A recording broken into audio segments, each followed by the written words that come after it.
తండ్రి అయిన దాకా పిల్లల విలువ అలాగే తండ్రి విలువ కూడా తెలియదు. తండ్రి అయ్యాకే తెలుస్తుంది. తండ్రికి ఉండే బాధ్యతలు, తండ్రికి ఉండే కష్టాలు అన్నీ తండ్రి అయ్యాకే అబ్బాయిలకు కూడా తెలుస్తుందండి. ఈ విషయాన్ని అయితే నాకైతే పెళ్ళయ్యాక బాగా అర్థమైంది, పిల్లలు పుట్టాక.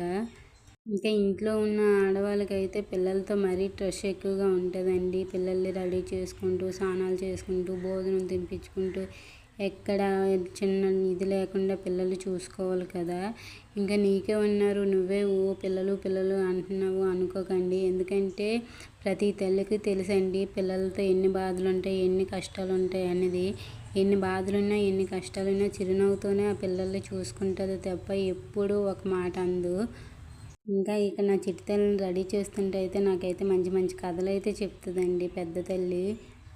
నాకు హాఫ్ డే మొత్తం ఈ పిల్లలతోటే సరిపోద్దండి. ఇంకా హాఫ్ డే అంతా ఇంట్లో పనే సరిపోద్ది. కానీ చూసేవాళ్ళు మాత్రం ఈజీగా అనేస్తారండి, ఏం చేస్తావు పిల్లలు పట్టుకొని ఇంట్లో ఉండడమే కదా అనేసి. కానీ పిల్లలు చూసుకుంటూ ఇంట్లో ఉండడం ఎంత కష్టమో చేసే వాళ్ళకే తెలుస్తుంది. ప్రతి మదర్కి ఇదైతే తెలుసండి. వాళ్ళు ఏ టైంకి పడుకుంటారు, ఏ టైంకి ఆడుతారు, ఏ టైంకి ఏ ఫుడ్ పెట్టాలి, ఇలా ప్రతిదీ తల్లి అయితే పిల్లల కోసం ఆలోచిస్తూనే ఉంటుందండి. మా పిల్లలు